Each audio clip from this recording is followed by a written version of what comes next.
안녕하세요. 김세진의 은퇴생활 설계입니다. 은퇴 후 생활비를 생각할 때 많은 분들이 먼저 이런 질문을 합니다. 한 달에 얼마가 필요할까? 물론 이 질문도 중요합니다. 하지만 그보다 먼저 확인해야 할 것이 있습니다. 바로 매달 빠져나가는 고정지출입니다. 은퇴 전에는 소득이 계속 들어오기 때문에 매달 나가는 돈을 크게 의식하지 못할 때가 많습니다. 통신비, 보험료, 관리비, 자동차 유지비, 대출이자, 각종 구독료, 모임회비, 카드 자동 결제까지 하나하나 보면 크지 않아 보여도 매달 반복되면 은퇴 후 현금 흐름에 큰 부담이 됩니다. 은퇴 후에는 수입 구조가 달라집니다. 월급처럼 정기적으로 들어오던 돈이 줄어들고 연금이나 이자, 임대소득, 저축 인출처럼 제한된 돈으로 생활해야 하는 경우가 많습니다. 이때 고정지출이 그대로 남아있으면 생활비를 줄이려고 해도 잘 줄어들지 않습니다. 그래서 은퇴 후 생활비를 준비할 때는 얼마가 필요할까만 볼 것이 아니라 매달 반드시 나가는 돈이 얼마인가를 먼저 봐야 합니다. 첫 번째로 확인할 것은 주거 관련 비용입니다. 관리비, 공과금, 대출이자, 월세, 주택 유지보수 비용이 여기에 들어갑니다.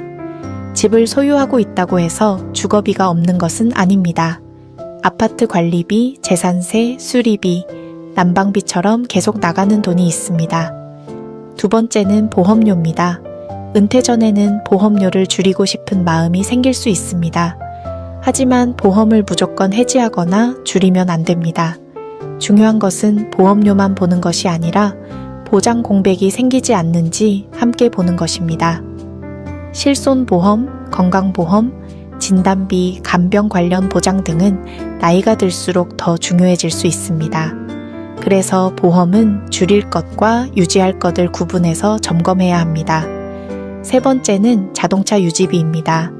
자동차는 편리하지만 은퇴 후에는 생각보다 큰 고정지출이 될 수 있습니다. 보험료, 자동차세, 유류비, 정비비, 주차비까지 합치면 매달 적지 않은 돈이 들어갑니다. 차가 반드시 필요한 생활인지, 한 대로 줄일 수 있는지, 운행 빈도에 비해 비용이 너무 크지는 않은지 확인해 볼 필요가 있습니다. 네 번째는 통신비와 구독료입니다. 휴대폰 요금, 인터넷, TV, OTT, 음악, 앱 구독료처럼 자동 결제로 빠져나가는 돈은 놓치기 쉽습니다. 한 달에는 작아 보여도 1년으로 보면 상당한 금액이 됩니다. 잘 쓰지 않는 서비스는 정리하고 요금제도 실제 사용량에 맞게 낮출 수 있는지 점검하는 것이 좋습니다. 다섯 번째는 자녀 지원과 가족 관련 지출입니다. 은퇴 후에도 자녀에게 생활비를 보태거나 손주 양육비, 경조사비, 가족 모임 비용이 계속 나갈 수 있습니다. 물론 가족을 돕는 마음은 소중합니다. 하지만 내 노후 생활이 흔들릴 정도라면 지원의 범위와 기준을 정해 두는 것이 필요합니다. 은퇴 후 지출을 줄인다는 것은 무조건 쓰지 말자는 뜻이 아닙니다. 중요한 것은 내 삶의 질을 지키면서 반복되는 부담을 줄이는 것입니다. 한 번 줄이고 끝나는 지출보다 매달 반복되는 고정 지출을 줄이는 것이 훨씬 효과적입니다.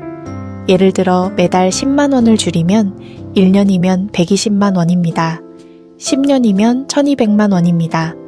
작아 보이는 금액도 은퇴 후에는 생활의 여유를 만드는 중요한 차이가 됩니다. 오늘은 은퇴 후 고정 지출을 줄이는 방법에 대해 말씀드렸습니다. 정리하면 이렇습니다.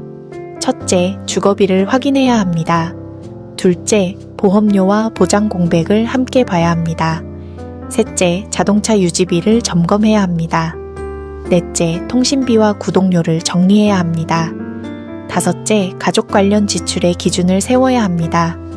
은퇴 생활 설계는 한 번에 완성되는 것이 아닙니다. 하나씩 점검하고 조정하고 내 생활에 맞게 만들어가는 과정입니다. 김세진의 은퇴 생활 설계에서는 50대, 60대의 현실적인 노후 준비를 함께 고민합니다. 도움이 되셨다면 구독과 좋아요 부탁드립니다.